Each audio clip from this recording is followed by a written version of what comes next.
Welcome to Rugby Chat for yet another year. Welcome to ODT Rugby Chat for another week. We're back to normal this week. I've got two guests on. I've got with me tonight Nigel Hodge. We're not sure what he does, but apparently he runs club rugby and schools rugby and every sort of rugby in town. And we've got Davies here from Green Island. Lem's a long-serving club man. Apparently he was supposed to be club captain this year and turned it down, but I think they've turned him into being the Prem manager this year. So Lem, we'll start with you, mate. Okay. So just welcome along. So look, what's it like? You know, just your first year managing the Prems? No, second year. Oh, damn, I should have done some homework on this. So it's got to be tough though, does it? Because I mean, you won, what, 2 games last year? Yeah, it was... You haven't had a win so far. How tough is it being a manager of a side, that sort of side? Hey, it gets pretty disappointing, and hey, you feel for the guys.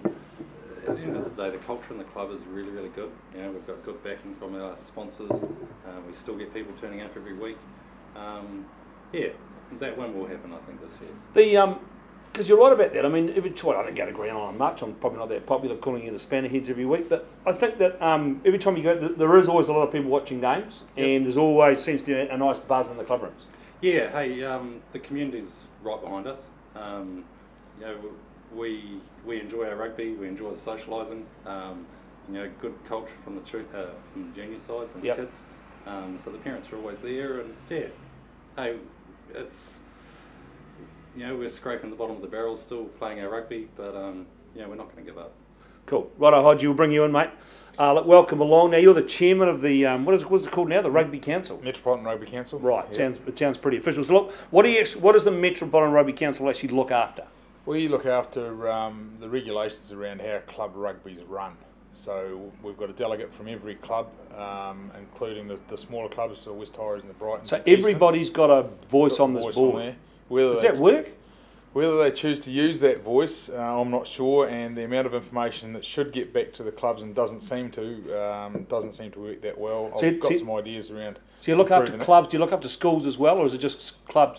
We have a schools representative there, we have a JAG rep there as well, but they run their own cutter as such. They just report to you guys, that's what's going on? They use our judiciary, we do all the judicial stuff through the schools and the clubs. It's all done under our banner. I want to come on to this because I think this is important. I'm listening to quite a few people that you're getting these reps. I won't name reps, but you're getting these representatives along, and you ask them, well, how's things? Yeah, no, everything's fine on our club. But then I find out that there's all sorts of drama going on, which doesn't seem to get to the Metropolitan Rugby Council. Yeah, well, I get the same thing too because I get those emails and phone calls as well. And yeah, I don't know whether they've got the right people sitting there not saying anything for them is the problem, or they're not getting told there's a problem, or there's a lack of communication within the committees of the clubs. So we're open, and I'll field questions or from any club. I don't care. I'm all about getting as many people in Otago on the paddock playing rugby every Saturday, from the nippers right through to the Prems. Right. So you're looking after all those. They've got a representative on your board as well. Yeah. This is for the kids rugby. Yeah. Right. It's all there. Okay. Right. Look, Liam, we'll come back to you. So. Look, I've seen emails from. I've seen the latest email that came out of the Green Island Club, which I presume you saw as well. Might have been from one of the Vizette boys, mouthing off about lots and lots of things. Do you, from your point of view, from your committee, do you feel like you're getting a fair shake from the Rugby Union? The Rugby Union have been pretty good this year. Have they? Yeah, they have. What's positive here, Hodge? Rugby Union's Rugby Council. Jason wrote an email, probably pretty emotional. Yeah, it was emotional. Distributed to a few. Yep. But it was his point of view. Yep. And you know, he isn't a coach. He isn't a manager. He's not on the committee. And he was really writing it probably from a parent's point of view. Yep. And yeah, you know, hey, the union could probably help out a lot more to every club. Yep. You know, with distribution of players, or you know, aiding with guys coming down from out of town. But yeah, it becomes the club's responsibility.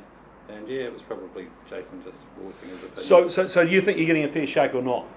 This year hasn't been too bad. Okay, look, Hodge, we'll come back to you. Look, there's always drama at rugby, as you know. There's always 4 or 5 answers to the same thing. Yep.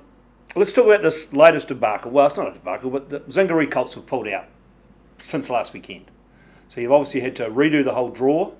move them down a grade and redo that draw as well. Yep. And I'm hearing everybody's really, really grumpy about it. I'm going to write about this on Friday because I love talking about some of the stuff that people are passionate about. So, from your point of view... To be fair, all of the guys from our side of the Metropolitan Rugby Council are all volunteers, and Reggie and Eric Ross have spent countless hours rejigging those draws, as you say. It took them bloody long enough to get the first lot of draws round. Zingery had a go, and let's face it, that's what Otago Rugby's about. You've got 60 seconds left on the clock, you're inside, you're 22, you've got a chance to win the game. What are you going to do? They defaulted last weekend, didn't they? Last weekend. The second only default we've had this year in all grades out of 144 games. So that's in all your games from under 18 up? Yep. That's not bad. Yep. Who was the other default? Would be Dunedin. Yeah, I just wanted to get that in. Yep, early. A week after getting emails saying that they wouldn't. But anyway, they had their reasons, that's fine. But so I think in hindsight, maybe Zingery made the wrong choice, but I think they've seen pretty early on, and they've corrected it as best they can, and it's caused a bit of. So it's a bit of a sow's ear, isn't it? I mean, this whatever you do is not right. Well, all the clubs that have been moaning to me saying, look, we're ending up. We've played all these strong teams, and I think two teams are quite badly affected from what I can see. Only outside looking, I haven't done a lot of work on it, but I think Dunedin and Otago boys definitely have been. Looks like they've been screwed here. You've got to say hats off to Varsity, who have gone from having no wins and having 11 points. It's a pretty good effort if you can do it. But was this that by changing the whole thing around, and you've got a little cross-section thing going on, then you go to a full round robin, was that the best way around this whole thing? I think it was the only... Given that the clubs say, and this is, we sit down at the start of the year and say, right, this is when we're looking at it, and we go back to the ITM Cup coaches and say, well, this is when we're looking at have our final, and they go, yes or no. Now, it then goes back to the clubs to say, well, if they say no, are you happy to move back a week, so everything finishes a week early for Prem Rugby, and you've got all your ITM Cup players available. Yep. Now, all of the clubs sit there at this time of year and go, oh, yeah, we're happy with that. Then when all the other draws come out, because they're starting a little bit later, which is a lot to do with the varsity holidays, when players are available, but more so when grounds are available. Yep. DCC have done a great job in making the grounds available for those first 3 or 4 rounds of Prem Rugby when nobody else was playing. Right. And Easter buggers us up every year as well, how it swings and moves. So they've done a pretty good job. We've got probably the most condensed set of finals this year that we've had for a long time. Yep. And that they're only a couple of weeks apart, and all of the grades finishing. About middle of August now. Yeah. Because you were going right to the end of August last year. Yeah. Which was bloody hard. Which was hard. And the clubs sort of say, well, as soon as the Prem Rugby's over, pretty tough. We don't get people back to our clubs, which is personally myself, I think that's a club and cultural issue, whereas in our day, you played somewhere and you went into their club and had a beer with them afterwards. These days, a lot of them don't even have a shower. They just jump in their car and go. Well, they go into the shower with their underpants on. Yeah. But it's another story. We won't get on to that. So look, Liam, we'll bring you back in. So look, are you happy with... There's always a bit of murmurings around with player allocation when players are arriving from out of town and which clubs they go to, where the Highlanders players are going to go, where they've come from. What's happening? So where are you guys with that? We've got 3 key Highlander players that we'll never see. So that was a waste of time. Yeah, that was a waste of time. Yeah, you always had to have Ben because he's one of yours. Yeah, exactly. We got allocated 2 props, and JP had actually promised that we'd probably see 1 every week. Yeah. Well, that hasn't happened. That's probably a matter of fortune. Been a few injuries. So, and that's, we have to respect that. I have asked that if we could have Ben occasionally, but I don't believe that will probably. No, that's probably not likely to happen. So look, what about this? Talk me through the academy, because I mean, Dean started this academy up for you at the start of the year. Yeah, we. You had quite a few kids at this. Yeah, it started off with probably the junior side of things, making sure that when they get away to high school that they start coming back again as well. Yep. So that association obviously still with the club. That's then carried on to the senior academy. Yep. So we had Colts boys, Premier, Prem 2 players. As much about fitness and skills, but probably looking not at probably the elite players, but guys that are probably trainable. And that skill level. I got some good vibe out of it. So was that a worthwhile thing for you guys to be doing? Oh, very much so. And I think we sort of wanted to take the bull by the horns and start it. Right. And I see that lots of other clubs are now doing the same thing. Right. We better quickly, lads, move on to the Form 15. I've only got a few changes. I'll get you to talk me through these as we go. We're going to drop. We'll start with the backs. We are going to drop Tony Ensor because reason he was just going to drop him. We're going to put Bryce Ozie in. Apparently he was outstanding for Southern on Saturday. Yeah. We're going to put Sean Connor in on the wing. I don't know why I didn't put Glenn Beadle in the team. I don't know. I don't want to have to cast aspersions about Glenn, but I thought he was awful for when he came on against Dunedin on Saturday. So Sean Connor, he's getting some good reps, this kid. I think he's playing well, and we're also going to put in Thomas Johnson's going to come in the first 5. Fenimore is injured, could be out for quite some time again, I'd possibly hear. So Thomas Johnson from Zingaree. And in the forwards, only a couple of changes there. I'm going to drop Chris Bell because he's just not very good. Oh, come on. Bell, he's just got to go. He had his 1 week, he had his 1 week in the sun. I'm bringing in Ty Palacio, who they tell me at Lamborghini is the fastest 7 in the competition. And lads, you'll be pleased to know I'm going to drop Donald Brickhouse in Dunedin because he didn't play on the weekend. And I think that Jeremy Allworth deserves to get a run. He must be 35 to 38, dripping wet, and back playing for Palacio. And nobody agreed with that, so we'll just we'll move back to this. That's not supposed to happen. Righto, so Hodge, we'll bring you back in. We've got to move on. But look, okay, with the whole thing about grades. You've got this. You know, you mentioned before that you started your Prem grade early, and then the other grades didn't start till after Easter. So it's really, really tough. Can we keep going with having 2 full rounds in Prem rugby? Well, with 10 teams, you know, you've got to give them a fair shake, I think. The backing that we've got from the sponsors for those 2 rounds is significant.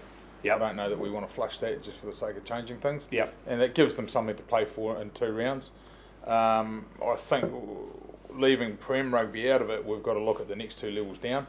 And the idea at the moment in the Metropolitan Rugby Council is we are doing that, assessing that at the end of this year, and it's something will be sorted out on where those teams finish in those 2 grades going forward. So you'll still want to keep the 2 round thing going if you can. Look, I know the clubs want that if possible. Look, do you agree that there should be 10 teams in the comp? Well, I think it's like any doesn't matter what competition you look at, whether it's the Super Rugby competition or the Prem competition or the ITM Cup, there's going to be winners and losers, and clubs are going to be rebuilding like provinces are rebuilding. So I think 10's a good number for the rugby playing base. Yep. It gives, you know, realistically that should give 250 guys a chance at playing Prem rugby any week. Yep. So I'll bring you back in, Liam. So you'll still be a big fan of a 10 comp. Yeah, very much so. If anything, of the comp, maybe altering the Easter break, flagging the 2 games. It's always tough with the teams that haven't got huge depth.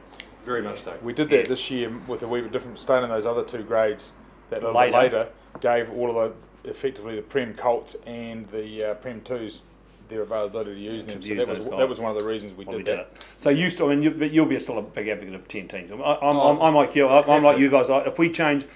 If you reduce the number of teams, you're just going to reduce the number of players. That's the way I look at it. There'll be guys that just won't change clubs, and they're just going to leave. Or they'll go to North Otago or elsewhere. So, okay, boys, we'll move on. I've got a couple of questions to finish, but we'll quickly run through the games that are on this weekend, and I'll get some picks from you. First game is the Hawks are playing Dunedin out at the Lobster Pot. I've got to take the Hawks. Take the Hawks? Yeah, I'll take that. Oh, I can't believe just because they're playing Dunedin. Jesus, I can't believe that. Pirates and Tyree? Tyree. Yeah, it would be it. Tyree. Varsity and AU? Varsity.